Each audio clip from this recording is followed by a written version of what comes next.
Welcome to the Sweaty Dive Podcast. I am one half of your hosts, known as Buff Charmander, joined as always by my good pal KG. Yo. And this month we are here to discuss, finally, after years of mentions and references and, to be honest with you, brown nosing, we are here to finally discuss a movie within the John Wick franchise. Quite possibly in the conversation for the best of the franchise, but we'll get into that later. Today we're here to discuss John Wick Chapter 4. Thank God no weird word at the end of it, like Parabellum with Chapter 3. Didn't like that. Didn't like that. After rewatching Parabellum, I did like it because it does mean prepare for war. But I can understand why. The chapters are just, it works. I didn't know that. That is kind of cool. Okay, fair enough. We're here to discuss John Wick Chapter 4, a movie that is starting to take over the box office, which is really cool. Yes, I love that this type of stuff is still resonating with people.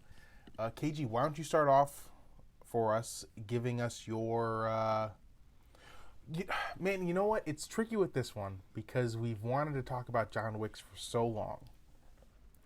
So, rather than jumping right into our takes about the movie, why don't we talk about your feelings on the franchise going into this film before even getting into what this movie is? How were you on this franchise? The thoughts about this movie coming up, the thoughts about the Ballerina, is that the name of the spinoff? Ballerina, I believe. I believe so, yeah.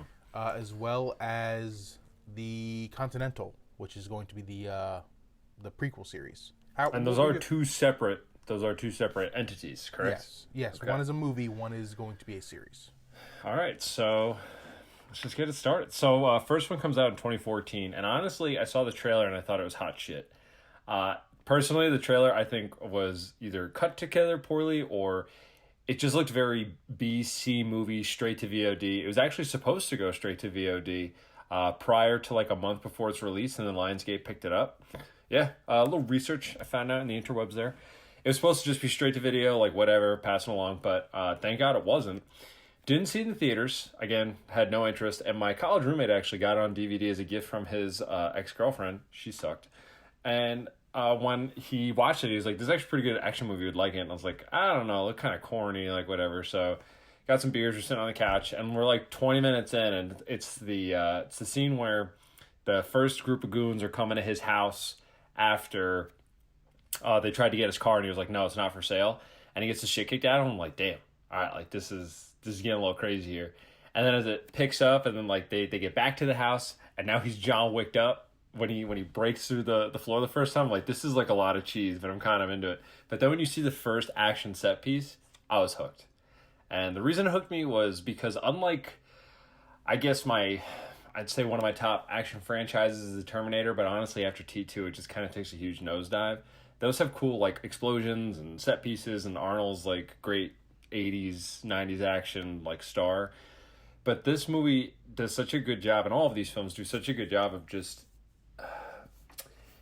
showing the art form behind choreography and doing due diligence to those that work tirelessly to mentally and physically prepare their bodies to fight in a film, where most people look at that and can be like, okay, punch, punch, kick, kick, let's get back to the real acting, quote unquote.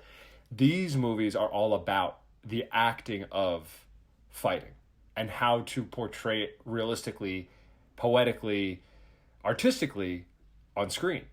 And I was mesmerized. Now, some of the effects in the first one are a little blah, like the blood splatters and stuff. You could really tell post CG, like just not the best. But the hand to hand, the one shot camera, the zoom in and out, the lack of cuts, it just allowed the film to breathe and move.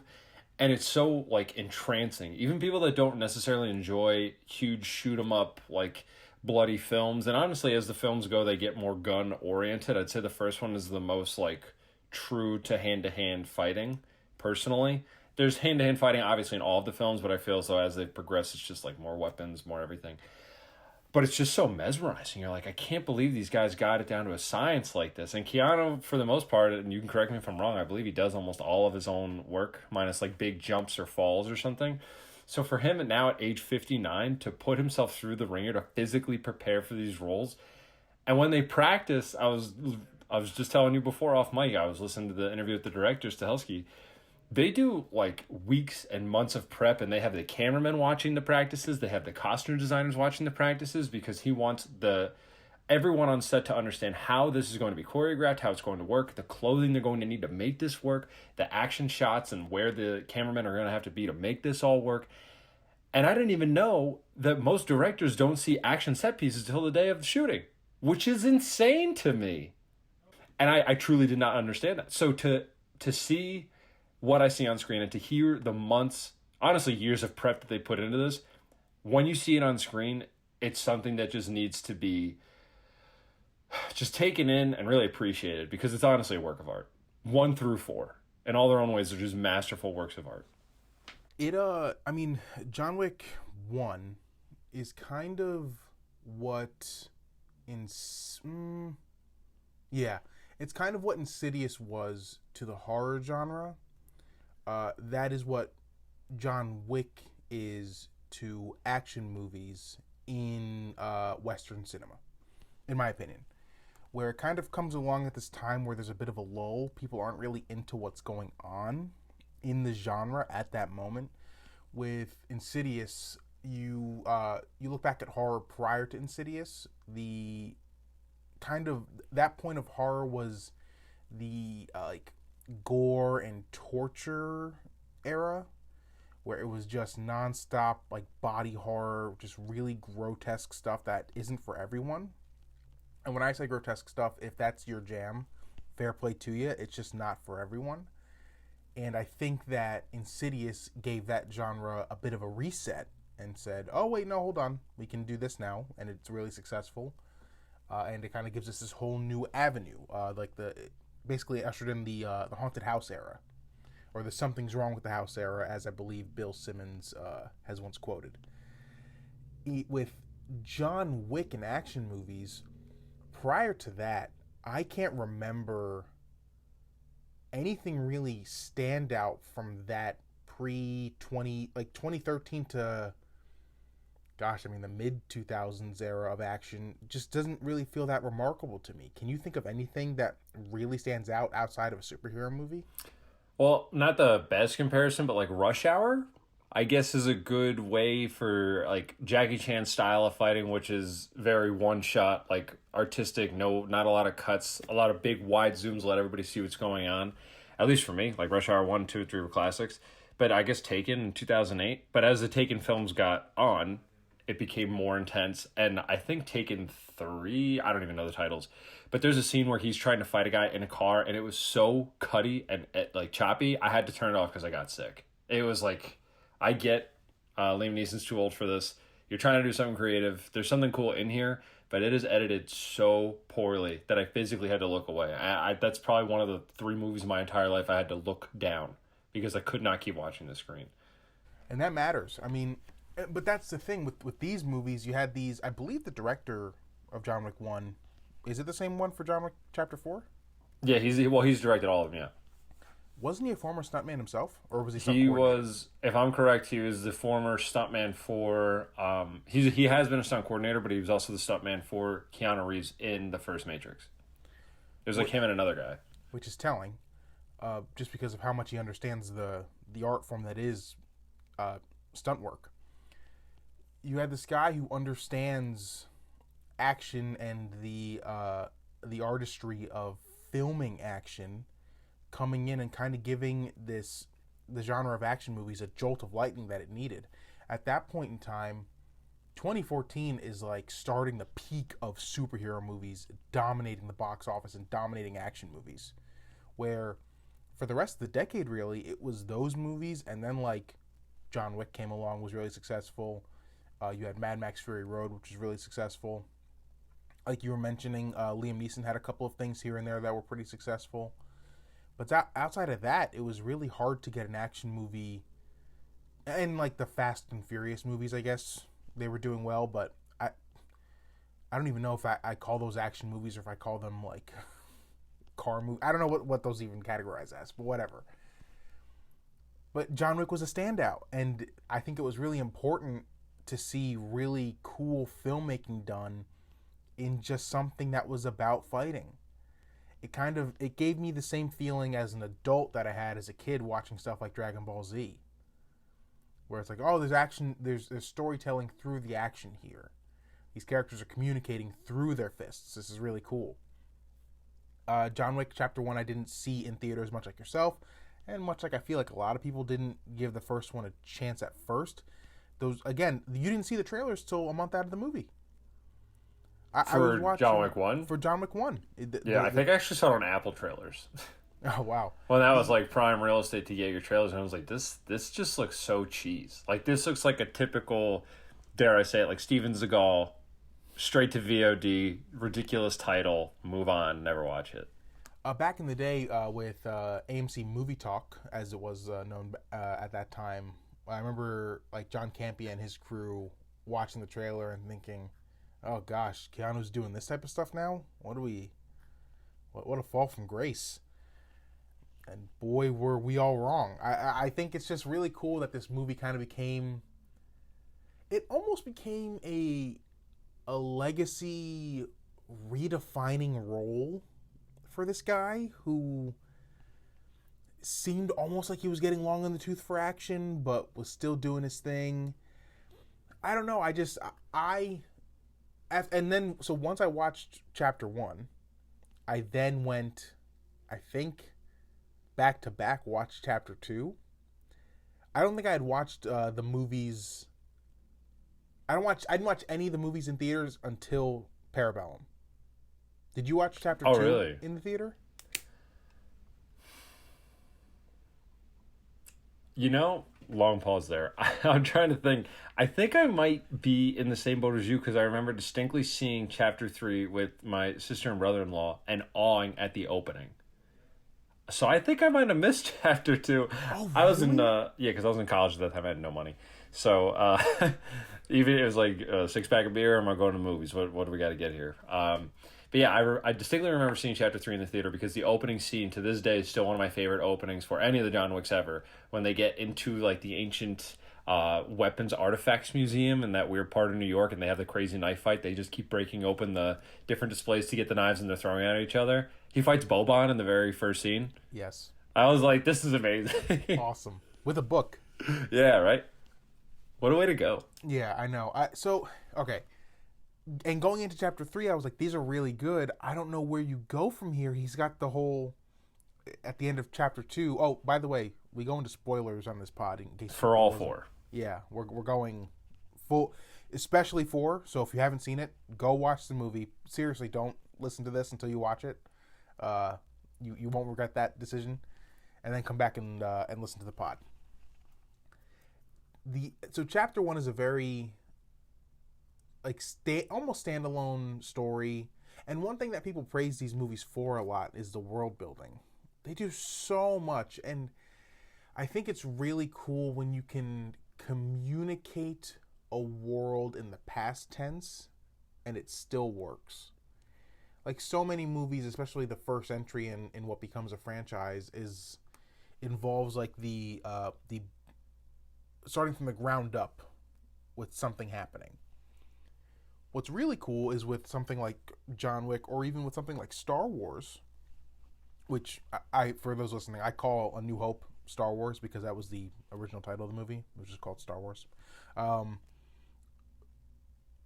New Hope sets up this world in the past tense, talking about everything with Ben Kenobi and his former apprentice Darth, because at the time he was referred to as his first name being Darth. I just think that's so funny. And John Wick does the same thing. Same with Chapter 2. It then starts to expand the world. And at the end of Chapter 2, it's like, oh, wait, no. Literally anyone in New York can be an assassin. And then in Chapter 3, it's like, no. Literally anyone in the world can be an assassin. So, and you buy in and you're all in. Up until this point, up until right before Chapter 4, which John Wick movie was your favorite? I've been struggling with this for a while. I love the tightness and the containment of 1, but I think 2 did a great job of showing what a sequel could do, and Absolutely. it didn't like. I'm going to keep referencing this interview that Stahelski was given, but basically he was saying like a lot of people get sucked into giving sequels where it's like, yeah, you just go bigger and that's it. But bigger in their minds is just like a bigger explosion or literally a bigger gun. But when they did the sequel, they took time to flesh out that world they were talking about, go deeper into the characterization of Wick, even though honestly by the 4th film, he does not talk a lot, and that is totally fine with me. They know what they're doing. He doesn't have to say a lot, man, a few words. But the action set pieces are just breathtaking. They take that bigger budget and they really go with it.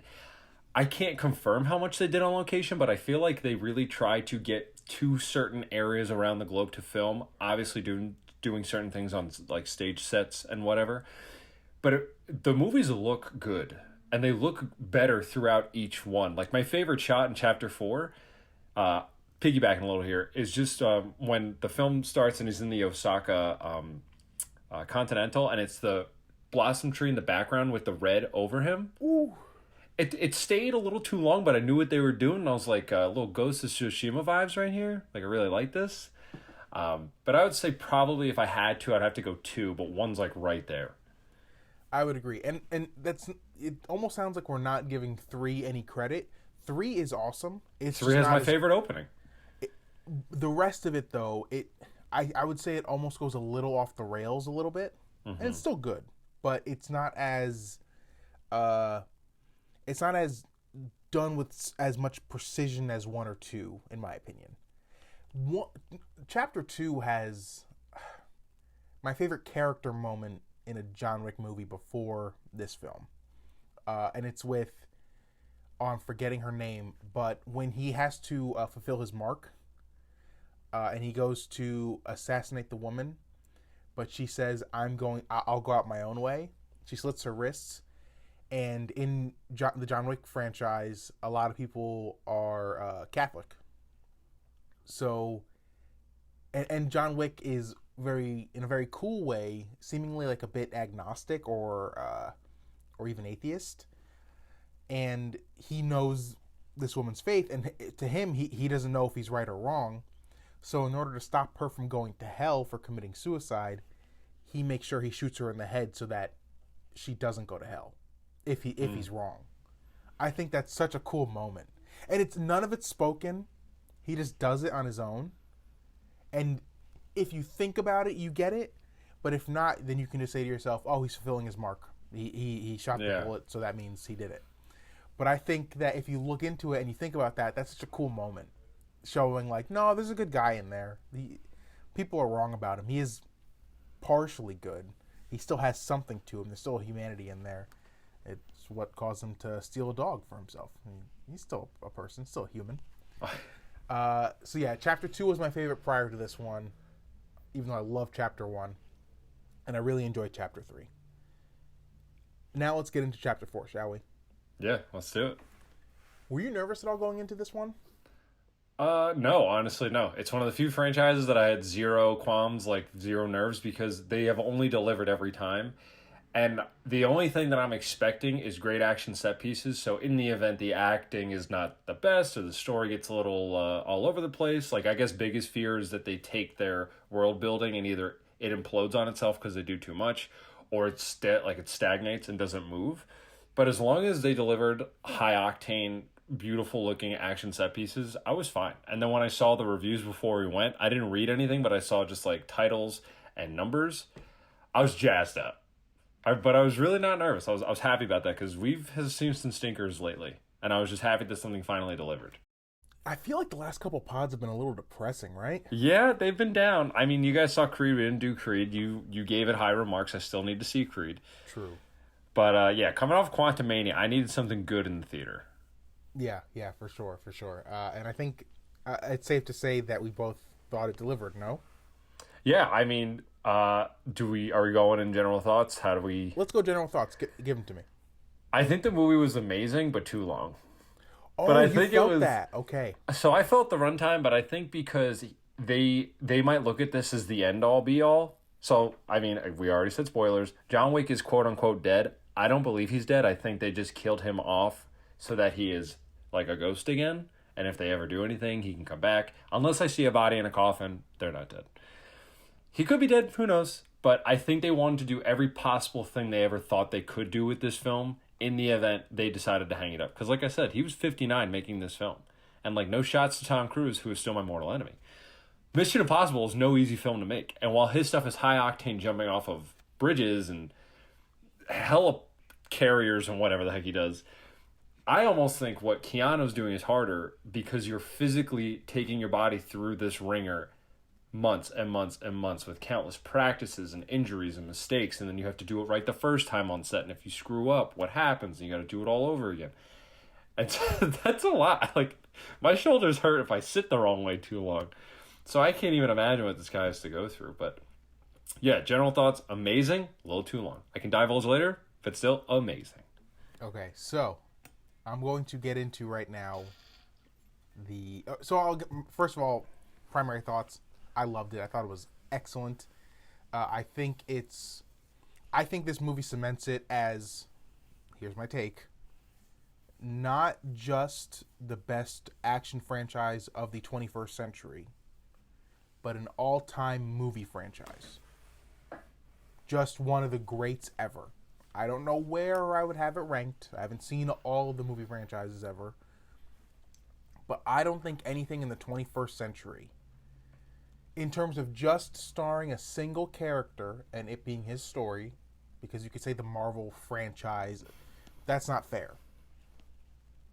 If you want to make a case for the Captain America franchise, sure. I'll listen to you there, even though there is a lot of other characters from other movies in that. Mm-hmm. I'll listen to Spider-Man takes on this, but to me, the John Wick franchise is the number one franchise of this century. Just my take.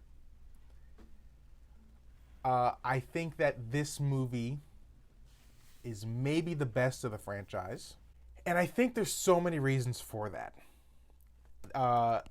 There were moments, I don't know if you saw me at all. We went to a new theater, and this theater has like desks on them, on each chair for you to like put your snacks or whatever. What I used it for was for my arms and my head to be, because I was on the edge of my seat multiple times with my mouth wide open, flies probably going inside of it, hot breath seeping out as I just watched real action blockbuster filmmaking for 2 hours and 40 minutes like a child. I was so happy. I couldn't believe what I was looking at. The best looking scene is the one that you mentioned, right? With the cherry blossom tree behind him. I believe it was a cherry blossom tree. Could be wrong. I'm not a botanist, if you couldn't tell.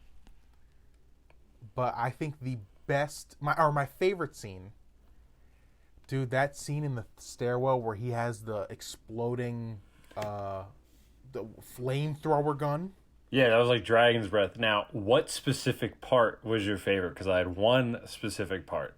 Oh, for me, it was the point in which he entered the stairwell, the camera pivots up, goes onto the ceiling with a bird's eye view as he's walking up, killing everyone.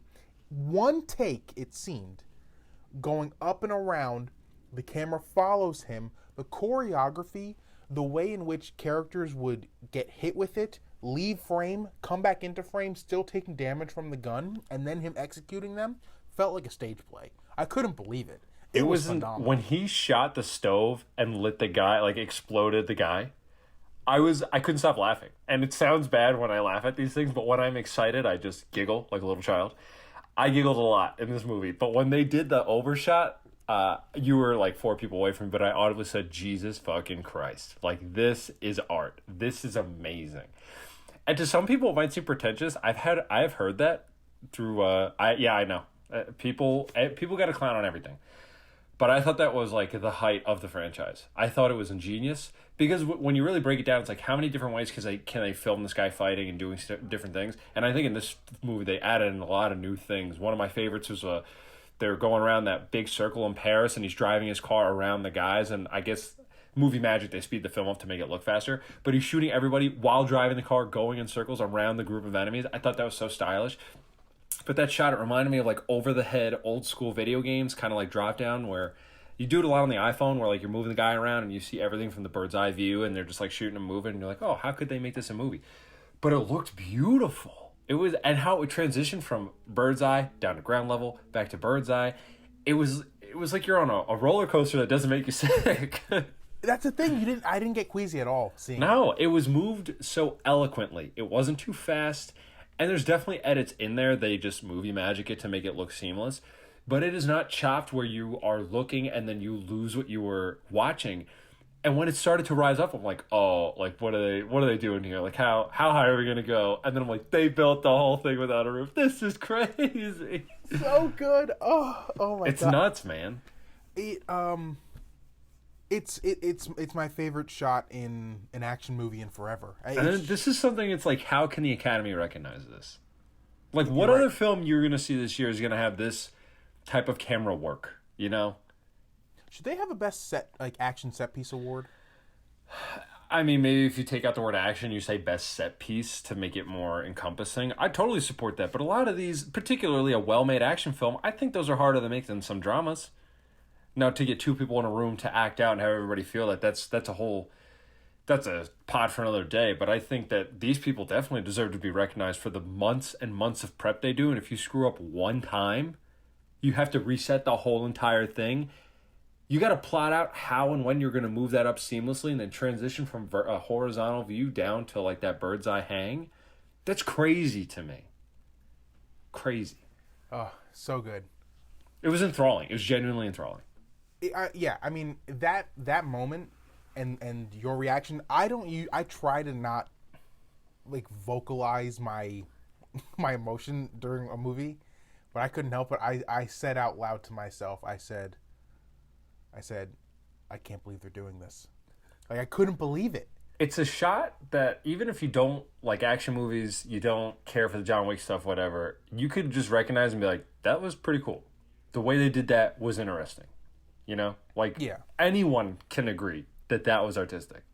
It's kind of like the whole movie of Birdman. How everyone kind of mentioned, even like a casual movie fan would go, "Oh, it looked like they did the whole thing in one take." You know, Yeah. like that type of thing, that type of moment.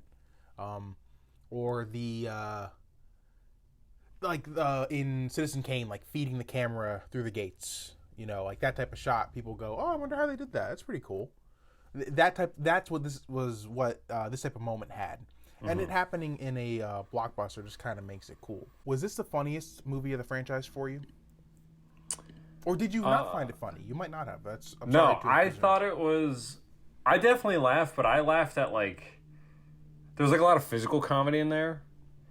I think what makes these movies great, there's many things, but like everyone is super happy to be there. You clearly can tell they've worked tirelessly. But also, like, at the end of a fight, they're like, God, I'm just tired. Like, I have never laughed so much at John Wick just throwing guns at people. He did it, like, 6 times at least. But when he's just like, fuck it. Like, I have no AMR. Here you go. Throw that, then do this. Or how he overkills people. I will admit, the hardest I've ever laughed in a John Wick film is in John Wick 3. They invade the Continental, and they have that bulletproof armor. And he's like, Winston, we need more guns. And they get the shotgun. And I guess he's just tired of it. So he shotguns this dude like 7 times. And our friend comes into the room. He's like, wow, you really had to kill that guy, huh? Like, you really had to get that done. I was belly laughing because I was like, yeah, he did just waste like 6 precious bullets on one guy just to get the point across that he's dead. But I thought this one was good. I think all of them their own way have their comedy to it. But I did think that this one was funny. I laughed at the stair bit. I thought it was a little much, but when he went all the way down again, and you could just see on his face, is like, Jesus Christ. Like, can we just, I want to just move on here. What about you? I thought it was the funniest of the franchise. I think that what they did a lot of this time around, you know, is it Family Guy who does it? I think it's Family Guy, or is it South Park? There's an animated comedy show that does this thing where they'll hit a joke, and then they'll keep doing it over and over and over again till it's not funny anymore, but then they do it so much that it becomes funny again. There are long takes like that in this movie, like when Winston is walking down that hallway. That was good. That was good. It was so long. And our friend who has we'll call it a rather infectious laugh. Yeah, he wouldn't stop. He couldn't help himself. He filled the theater with his laughter, and that's what, man. Movies are back, baby. That's what I'm talking about. That's the until we get our next stinker. But yeah, movies are back. Yeah, I'm telling you, man. This year might be the year where movies become back. There's some stuff. I can only hope. We'll know this, if the animated movies hit, as well as the rest of the non-Guardians and Spider-Verse blockbusters hit, then I think we are in a much better place with movies than we may have feared we were in. And I think John Wick is a part of that, which is really great. I thought this movie was very funny. I also found this one. So for me the most emotionally fulfilling movie of this franchise was Chapter 1. Now this one might take that one's place. I'm just not sure. Now, can I tell you what the director said in an interview that I read regarding the ending of this film? Yeah, please do. What's his name again? Chad Stahelski. Apparently, he and Keanu Reeves, prior to the making of this movie, decided it might be time for John Wick to die. They wrote 2 endings and filmed 2 endings. And they went to the studio with this, and at first they were like, and I'm quoting him directly here, they said, "Are you fucking crazy?" Which makes sense, because number 1, this is kind of a cash cow. Number 2, it's the biggest action franchise outside of the Marvel movies going on right now. Outside of Disney movies, I'll say. And number 3, you guys have... Keanu, you've had this career renaissance because of this franchise. And you as a director, this is like your first massive hit franchise. You want to end it now? And this is part of a conversation I want to have with you. But one moment. Apparently the studio obliged and they respected their decision, which is really cool. Really cool to hear of a studio respecting an artist's choice. We need some more of that, please. It's really cool to see. Especially when an artist is asking to end something. Maybe listen to them. They filmed 2 endings. They premiered one. The one with... So apparently, again, full spoilers, at the funeral scene, John Wick's dog looks up. And this is still in the movie. John Wick's dog looks up, and it's hinted that it's him that he looks up at. That it's John Wick. And that he's still alive, but it's ambiguous. Apparently, the audience of that test screening didn't love that. So, the director and Keanu looked at each other and said, we made the right choice. So they went with the ending in which John Wick seemingly dies. So I am now of the belief that John Wick is 99% dead. What a sentence. The 1% being, if they come up with a story good enough to bring him back, maybe they'll do a 5th one. But for right now, I think that was the end of John Wick as the main character of this franchise. And here's my take. I think it's a really good ending. If that's the last we see of John Wick ever, I'm okay with that. Unless you do like a prequel game. Ooh, yeah. Well, a game, yeah, but I would not want a prequel show with another... No. Or prequel movie with another actor. Please do not... Yeah, no. Yeah. A game... our buddy was talking to us about this the other day. I don't know if he said this to you. He did. I think it's a great idea. A game in which we see him getting out the first time would be awesome. I don't know how you do that action, though. But you'd have to do like a Batman Arkham Asylum style, but it would have to be probably even more grounded with less flips. There's a really good game that just came out. It's called Sifu. You might have seen trailers for it. Did you play that? I want to. I've not bought it yet. But it's one of those things that they call it like a roguelike where you're supposed to die, so you learn from the mistakes that you made. And every time you die, you're supposed to age like 5 years in the game. And then as you get older, you get stronger, but you have less health. So it's like a balance. Yeah, and it's only $40. So no free ads, but get Sifu. I might have to look into that then. Okay, wow, that sounds really fun. But yeah, definitely I think, like a game or something. That would be cool. Yeah, but as for movies, I'm okay with this being the end. It was kind of beautiful. Even him taking off the belt Yeah. as like the sign of like And a man coming home from work, just dropping relax. all the ammo packs. I love when he took off his suit and his two piece, his jacket and his vest. All the bullets were shaking out Yeah. because it's all bulletproof. Uh-huh. But I would agree with you. Like, I really think they did almost everything they could with him. Chapter 1, personally, is a contained story where you could end that film there and never tell another story. Yeah.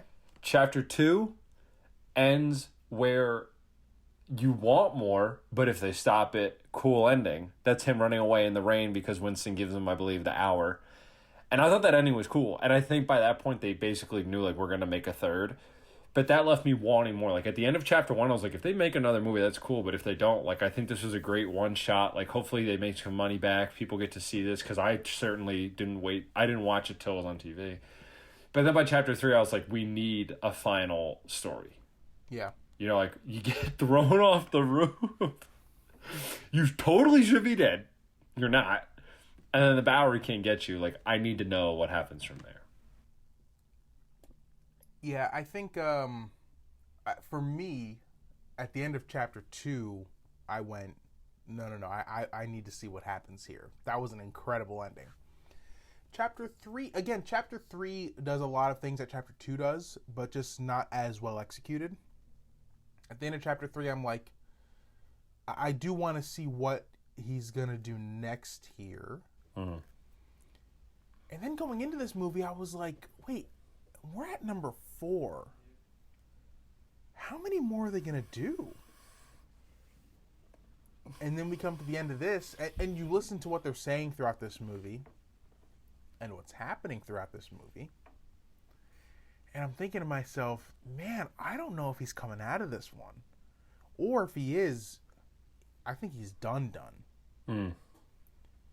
And then this ending happens the way it does, and I personally think that he's done unless Keanu and Chad Stahelski. Chaz. I'm very tired. Chad Stahelski come up with a story. I think they would have to come up with one together because I feel like there's a mutual respect there because they both decided that this would be the end. Yeah. Well, that's how they came up with this fourth one on the press junket for 3. After Really? 3, they were like, okay, like, we're kind of done. And then they were having some drinks and spitballing ideas.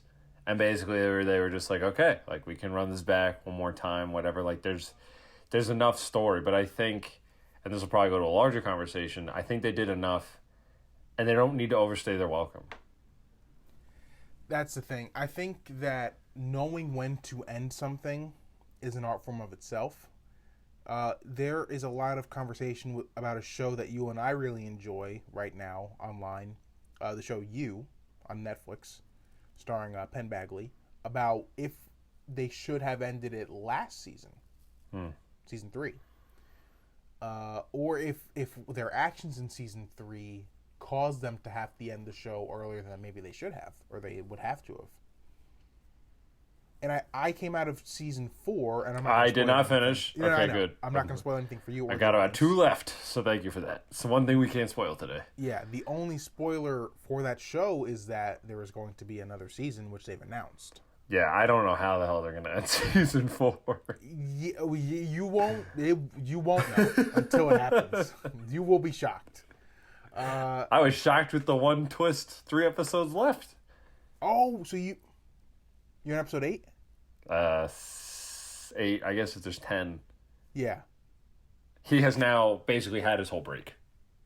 Okay, so you've seen the big twist. And I was like, what the hell is this? Yeah. Okay, good. So where you still won't see where... Oh, no, I have zero clue. I didn't see what was coming. I came out of season 4 going, this has to end next season because of the story implications and the character implications of this season. Yeah. It has to. If it goes past that, then the show officially jumps the shark. Mm-hmm. With this movie, with what they did, with how much they did, how much they delivered, I couldn't help but think to myself, this probably should be the end. I think they made a good choice. And it's not like they're done making movies. They're making that, or they made it already.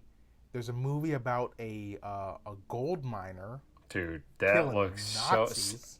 It's called It's not Sifu. Sisu. Sisu. Thank you. Yeah. That movie looks fucking good. We're seeing that? Oh yeah. Yeah. We might have to pod about that one. That's We'll gonna see. slick back real nice. We're going to see that. I can't wait for that one. We have that. We have Ballerina coming up, which my take now is Ana de Armas might be the new lead of this franchise going forward, which I am more than okay with. She can definitely carry a film. We've seen that. And yeah. my goodness. Not ugly. Definitely not ugly. Good Yeah. call. But when I think of these movies like outside looking in, I don't care if these stories repeat themselves. Like if the movie you just mentioned about the guy who was digging for gold and killing Nazis now, like if it's always an old man who was wronged on a mission, I don't care if you tell that movie 10,000 times. If it looks good, the action is great, and it is directed well, I will watch it until I'm in the ground. I do not care. Yeah. I don't need these things to shake me to my core. I don't get emotional when watching John Wick films. Like, it doesn't... Not like drama, like, oh my god, like everything everywhere where I was just bawling my eyes out like a child. But I want to be on the edge of my seat. I want to be watching every single move. I want to have to rewatch it because I didn't watch the background choreography. Like, there's a whole... I don't know if you ever saw the meme of The Dark Knight Rises where Batman's fighting guys in an alleyway and one guy is supposed to get punched, but he never does, so he just jumps back. Yes, I've seen It's so funny. Yeah. Yeah. Like, good on that stunt guy. He knew to hit his mark. Christian Bale just forgot. I agree. Good on him. Yeah, like, he was like, I don't want to get fired. Okay, going back. Yeah. But, like, they could, if you do these movies right, they could do it forever. Just repeat the same story. I don't think anyone's really going to complain because you know what you're going into and what you want out of it. Now, if you don't get what you want out of it in terms of the action set pieces, then you have a problem because then all the other holes can start to show and surface. The same thing happens in all forms of storytelling. Actually, if we're being honest, the same thing happens with all forms of anything in life. You can do things at a really base level, but if you execute it better than people trying to go outside the norm, but are doing like something kind of exciting, you can still be really successful. And I think that's the same thing here with these stories. The stories might not be the most incredible. Think about some of the biggest prestige TV right now. It's all stuff with really interesting and kind of new stories, right? But Pedro Pascal has done the same general character in two different things. Last of Us and Mandalorian. Mm-hmm. That lone wolf and cub thing people have been talking about. He's literally done it twice. And both times, cultural, like, touchstones. Massive. One is getting a little weird for me, but the other one was fantastic. Yeah, Mando, we can talk about that later. I haven't watched yet, so I'm gonna now I'll have to, although okay. Maybe not begrudgingly. Well, Last of Us, like, it's like you're saying though, if you do something well, it doesn't matter how many times it can be rehashed or redone. And since the dawn of time, people have told the same story thousands of different ways. Like, that's just how storytelling goes. It's hard to create something wholly original without drawing inspiration from other things. But if it's done well, people tend to not question many mistakes inside. Case in point, I personally think the John Wick stories have become a little too much, personally.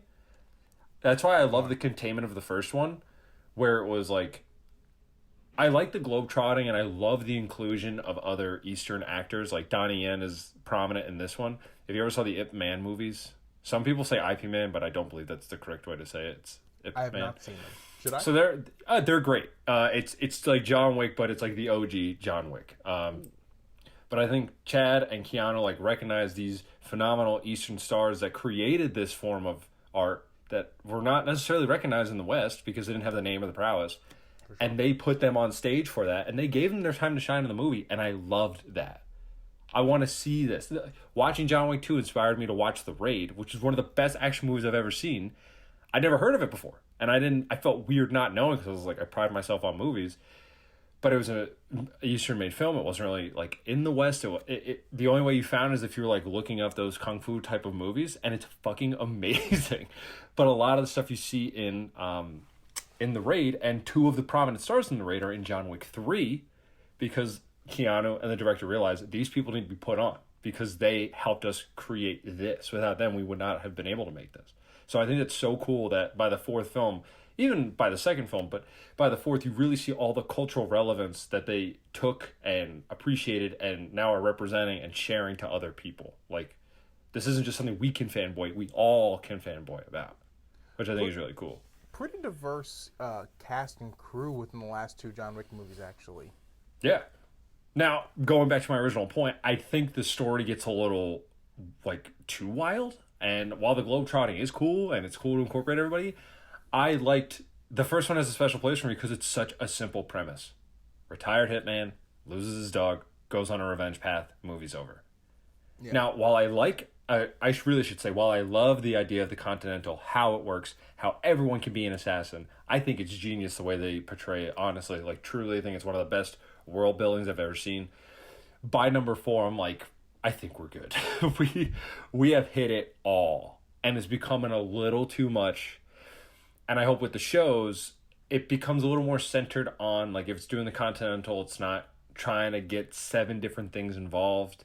You know, the whole MCU thing where you gotta watch this to understand that. I think it's about Winston, the show. Oh, okay, cool. As long as it's, like, concise, you know, controlled, one thing. And I think for as crazy as stories can get, if I put John Wick 4 on for a stranger, they might be like, what's going on? But then they just get into it. Yeah.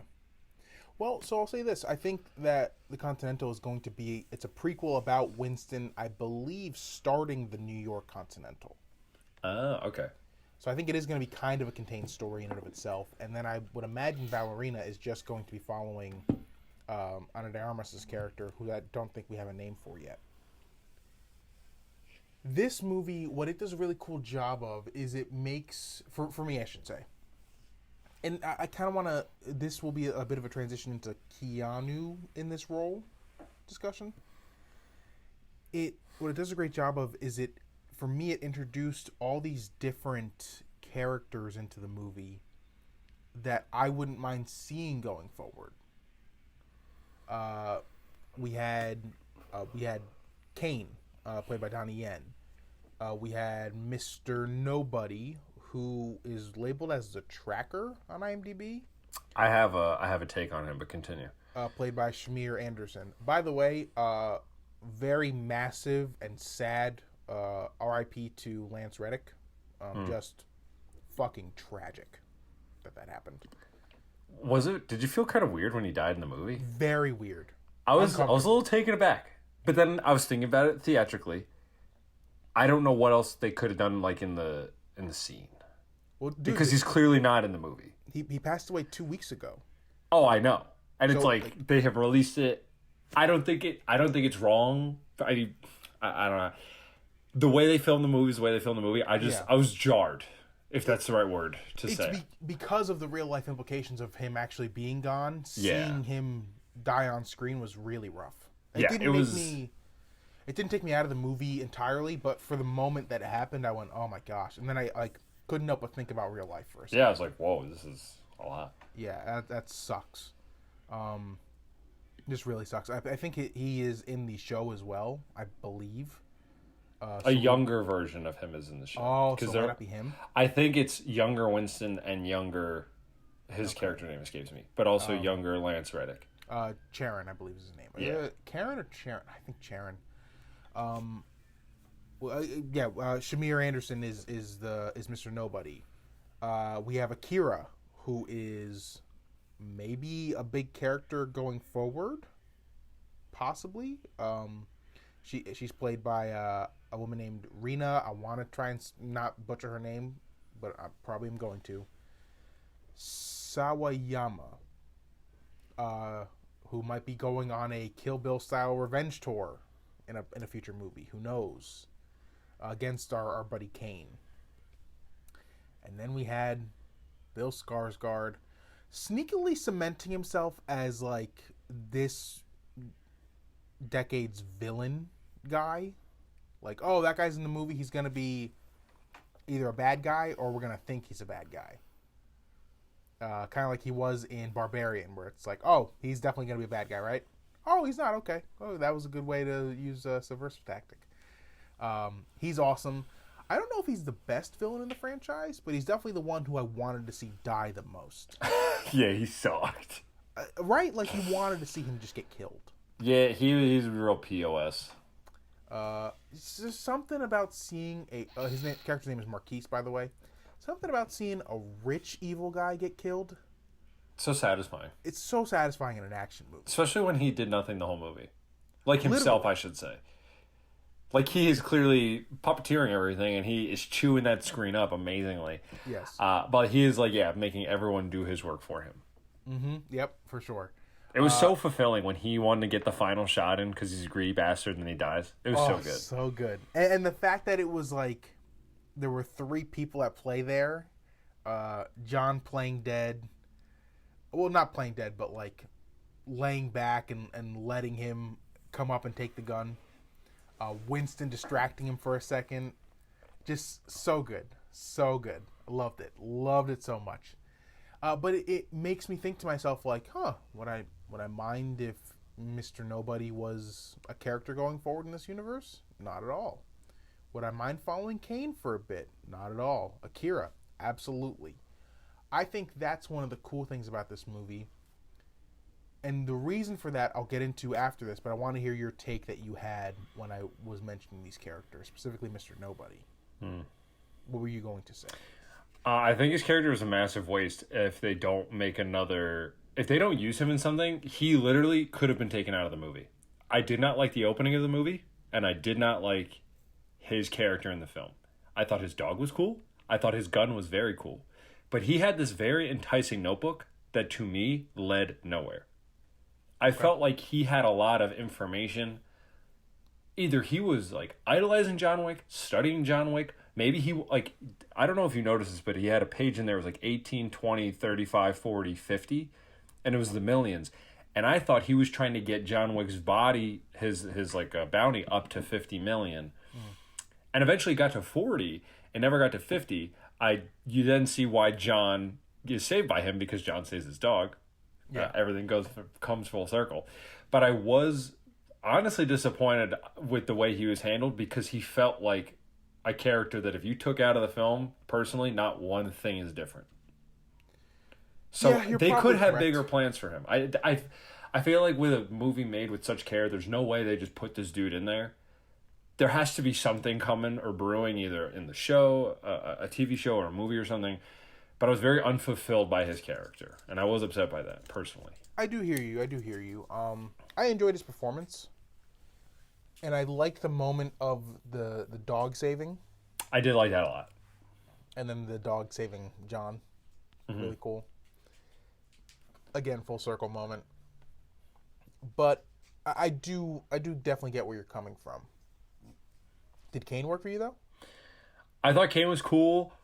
His fighting was amazing, and I mean, Donnie Yen's like a legend in that sphere, but the way he was able to fight without like looking at people, like doing the Daredevil like side-eye type deal, I thought that was amazing. Because, like, when I play the bass, I gotta look at my fingers to make sure I'm in the right area. This guy is fighting somebody choreographed looking off to the right while they're on the left. I thought the doorbell thing was awesome. Oh.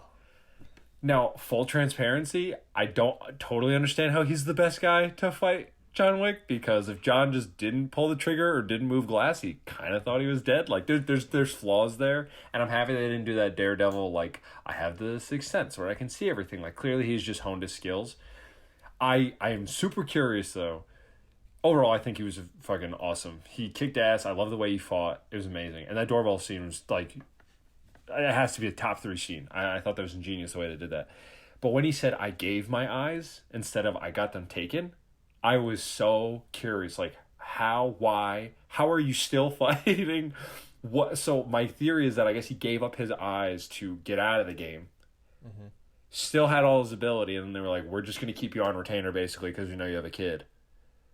But like a prequel movie of that would be very cool. Or a game of some sort, a younger Donnie Yen. Oh, yeah.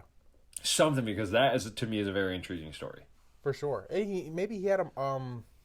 Is it called a marker? The marker's when you punch the pin and you put the blood on it. I don't think he had a marker with the high table. I think the high table just had dirt on him, like, we're going to kill your kid if you don't do what we want. Okay. You're not really out. John is the only one that got out because he had such that impossible task. But I feel as though Donnie Yen was roped in with the highest of the high table. Oh, perhaps. Where Keanu wasn't. But I also like their relationship and play. I like that all the people respect each other. Yes. And it's like, what's the guy's name? I want to say this correctly.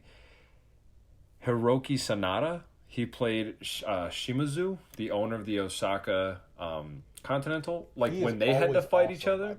He's always awesome. I feel like, I was like, where do I know this guy? And I was like, oh, Bullet Train. Duh, what an idiot. But their fight, like, clearly he didn't want to kill him. And then he told his daughter, like, don't pick it up. Don't do it. Like, I like when you have these kinds of movies where they all respect each other, but, like, we have a job to do no matter what, so it's going to get done. And that can get real hammy, but I was buying into it. I felt the relationship was fluid, it was strong, and all three of these men were roped in. And to me, it was not like corn, you know? No, for sure. And I think there's something really kind of cinematically beautiful about, you could tell that the three of them are probably each other's best friends, outside of their wives or kids or whatever. And they all kind of, aside from Kane, they all die to each other's hands. Like, yeah. Shimazu dies technically because of John. 100%. At the hands of 100%. Kane.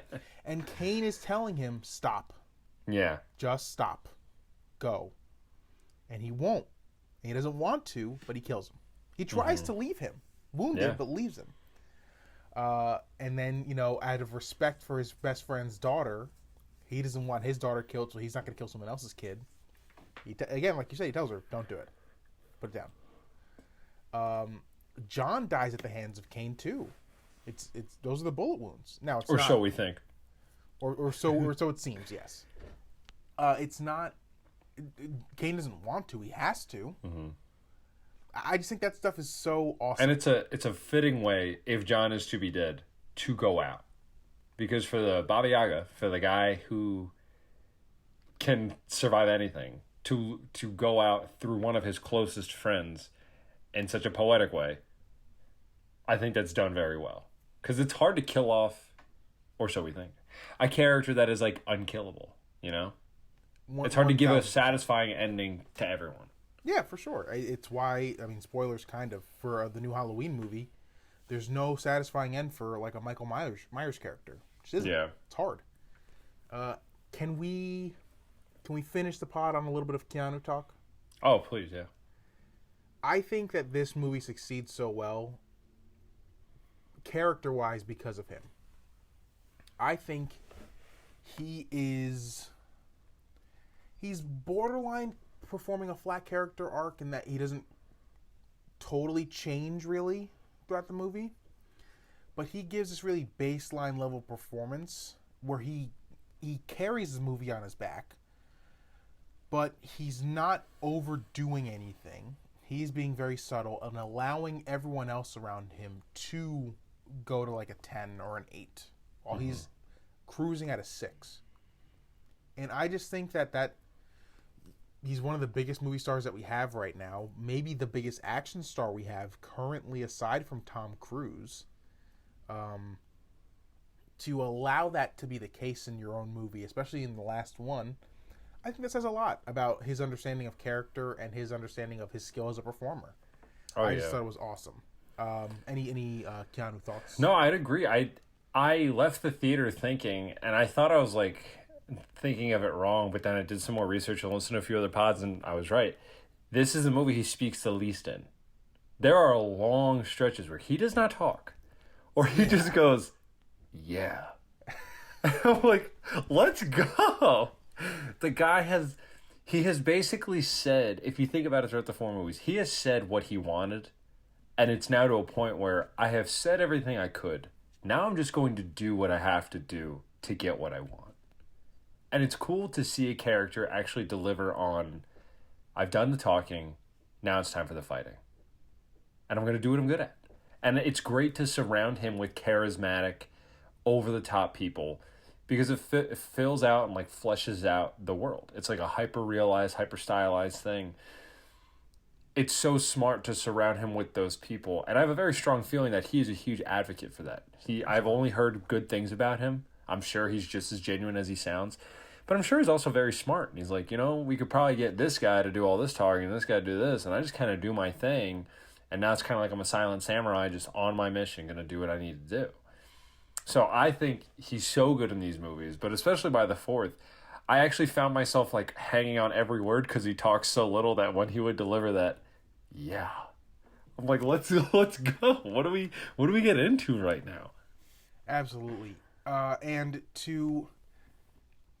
Unless you have any other takes you want to deliver, do you? No, I think we covered just about everything. One last thing. You said 2 is probably your favorite, or 1. Do you like this movie more than 3? My ranking is 2, 1, 4, 3. 2, 1, 4, 3. Okay, and that's in highest to lowest. I'm going to make it the most favorite to still my favorite because they're all so good. Yeah. So, but I would have to go 2, 1. And honestly, depending on the day, it could go 1, 2, and then 4, and then 3. I might agree with you, or I could go. I'm gonna be honest. 2, 1, and 4 are kind of interchangeable for me. I love them all so much, and then 3, like 3 a lot, but it's not as great as the rest. If we went off set pieces, I would probably put 4 at the top. Oh, for sure. I mean, because this is the ideal Google a fight scene and watch it for 20 minutes movie. Yeah, that's a great way to put it. Because some of the fights to me genuinely overstayed their welcome, but by the end I was like, that was satisfying as fuck. Like, it was so cool the way they incorporated new weapons and items that, like, it was worth it. I got my money's worth and then some. Like, I am here for the journey. We need to see this movie at 4 o'clock and not 8:55 at night. But yeah, this is the perfect, like, YouTube a clip, watch it for 20 minutes, go do something else film. And you know what? Much like this movie studio, I think we're making a great choice in knowing when it's time to end something. Amen, brother. And with that, KG, people heard music at the beginning of this podcast. Where can they find that music? Yeah, it's at Above the Moon Music on socials. And if you just search up Above the Moon on any of your music platforms, you'll find us there. And make sure to subscribe to the podcast feed. Leave us 5 stars on whatever app you are listening to us to. Subscribe to the YouTube channel. Leave it a thumbs up. Our one pod about Black Adam is doing pretty well. Yeah? On that? Oh, you haven't seen? Yeah. Go check it out. Numbers wise. You'll have to show me how to see that because I don't know, but good to hear. Okay, yeah. So, yeah. Because Shazam is just crushing in the box office. That's why. Oh, you hate to see it. Next month, we're not sure what we're doing, but we'll come at you with something great as we always do. Once again, I've been Buff Charmander, joined as always by my good pal KG. Until next time. Stay safe and stay sweaty, my friends.